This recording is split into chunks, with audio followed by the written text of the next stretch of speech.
ಕೆಲವು ದಿನಗಳ ಹಿಂದೆ ಕೆಲ ಕಾಂಡಿಮೆಂಟ್ಸ್, ಬೀಡಾ ಸ್ಟಾಲ್ಗಳು, ಕ್ಯಾಂಟೀನ್ ಹಾಗೂ ಇನ್ನಿತರ ಸಣ್ಣ ಪುಟ್ಟ ವ್ಯವಹಾರ ನಡೆಸುತ್ತಿದ್ದ ಅಂಗಡಿಗಳಿಗೆ ರಾಜ್ಯ ಸರ್ಕಾರದ ವಾಣಿಜ್ಯ ತೆರಿಗೆ ಇಲಾಖೆಯ ಅಧಿಕಾರಿಗಳು ರು 40 ಲಕ್ಷ, ರು 20 ಲಕ್ಷ ಹೀಗೆ ತೆರಿಗೆ ಕಟ್ಟಬೇಕು ಎಂದು, ಅದು ಏಕಾಏಕಿಯಾಗಿ ಎಂದು ಟಿವಿ ಮಾಧ್ಯಮಗಳಲ್ಲಿ ತೋರಿಸಿದ್ದು.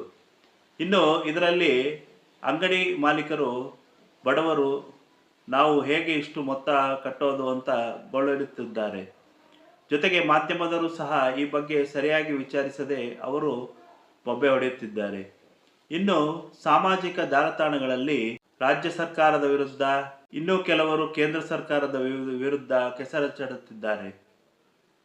ಇನ್ನು ಕೆಲ ಅಂಗಡಿಯವರಂತೂ ಫೋನ್ ಪೇ ಮತ್ತು ಇತರ UPIಗಳ ಅಂಟಿಸಿದ್ದ ಸ್ಟಿಕ್ಕರ್ಗಳನ್ನು ಕಿತ್ತು ಬಿಸಾಡುತ್ತಿದ್ದಾರೆ. ಇದರ ಬಗ್ಗೆ ಮಾಹಿತಿಯನ್ನು ಹುಡುಕಲು ಗೂಗಲ್ ಸರ್ಚ್ ಮಾಡಿದಾಗ ವಾಣಿಜ್ಯ ಇಲಾಖೆಯ ತೆರಿಗೆ ಇಲಾಖೆಯವರು ತಮ್ಮ ಜಾಲತಾಣದಲ್ಲಿ ಪ್ರಕಟಣೆಯನ್ನು ಅಪ್ಲೋಡ್ ಮಾಡಿದ್ದು, ಇದರಲ್ಲಿ ಜುಲೈ 1, 2017 ಸರಕು ಮತ್ತು ಸೇವಾ ತೆರಿಗೆ ಕಾಯ್ದೆ ಜಾರಿಗೆ ಬಂದಿರುತ್ತದೆ.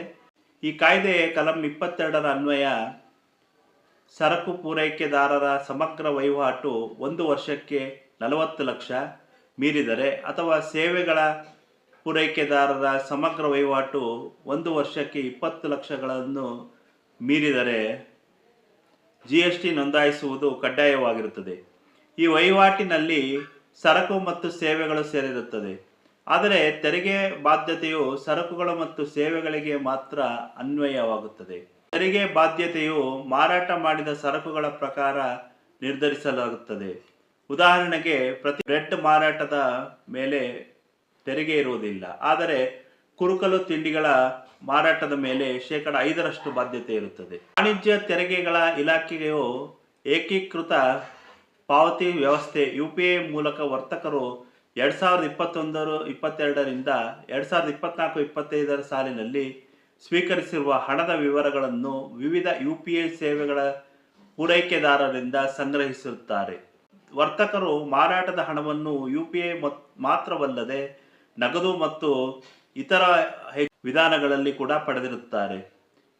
ಹಾಗಾಗಿ UPI ಮೂಲಕ 40 ಲಕ್ಷ ರೂಪಾಯಿಗಳಿಗಿಂತ ಹೆಚ್ಚಿನ ಹಣವನ್ನು ಪಡೆದಿರುವ ವರ್ತಕರ ವಾರ್ಷಿಕ ವಹಿವಾಟು ಇನ್ನೂ ಗಣನೀಯವಾಗಿ ಹೆಚ್ಚಿಸಿ ಹಣವನ್ನು ಪಡೆದ ಸರಕು ಮತ್ತು ಸೇವಾ ತೆರಿಗೆ ಕಾಯ್ದೆ 2017 ಅಡಿಯಲ್ಲಿ ನೋಂದಣಿಯನ್ನು ಪಡೆಯದೆ ತೆರಿಗೆ ಪಾವತಿಸದೇ ಇರುವ ವರ್ತಕರಿಗೆ ನೋಟಿಸನ್ನು ಜಾರಿಗೊಳಿಸಲಾಗಿರುತ್ತದೆ.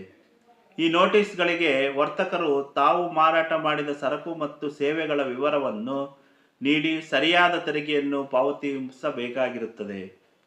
ಇಂತಹ ವರ್ತಕರು ತಕ್ಷಣ ನೋಂದಣಿ ಮಾಡಿಸಬೇಕಾಗಿರುತ್ತದೆ. ವಾರ್ಷಿಕ ಮಾರಾಟ 1.5 ಕೋಟಿಗಳಿಗಿಂತ ಕಡಿಮೆ ಇರುವ ಸಣ್ಣ ವರ್ತಕರು ರಾಜಿ ತೆರಿಗೆಯನ್ನು ಆಯ್ಕೆ ಮಾಡಿ ಇನ್ನು ಮುಂದೆ 1% ತೆರಿಗೆ ಪಾವತಿಸಬೇಕಾಗಿರುತ್ತದೆ ಎಂದು ಪತ್ರಿಕಾ ಪ್ರಕಟಣೆಯಲ್ಲಿ ತಿಳಿಸಿದ್ದಾರೆ. ಈ ವಿಷಯ ಮೊದಲೇ ತಿಳಿಸಿದ್ದರೆ ವರ್ತಕರು ಸರಿಯಾದ ಸಮಯಕ್ಕೆ ತಮ್ಮ ವ್ಯವಹಾರದ GST ನೋಂದಣಿ ಮಾಡಿಸುತ್ತಿದ್ದರು. ಜೊತೆಗೆ ಅದರ ಬಗ್ಗೆ ಸರಿಯಾದ ಲೆಕ್ಕಾಚಾರವಿಟ್ಟು ತೆರಿಗೆ ಪಾವತಿಸುತ್ತಿದ್ದರು.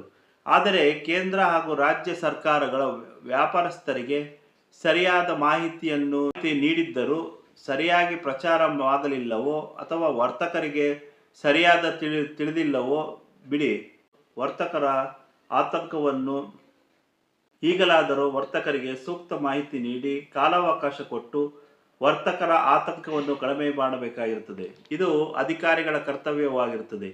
ಇನ್ನಾದರೂ ಎಚ್ಚೆತ್ತುಕೊಂಡು ವರ್ತಕರಿಗೆ ನ್ಯಾಯ ಒದಗಿಸಿಕೊಡಬೇಕಾಗಿರುತ್ತದೆ. ಈ ವಿಷಯ ಸಾಧ್ಯವಾದಷ್ಟು ಶೇರ್ ಮಾಡಿ. ಧನ್ಯವಾದಗಳು.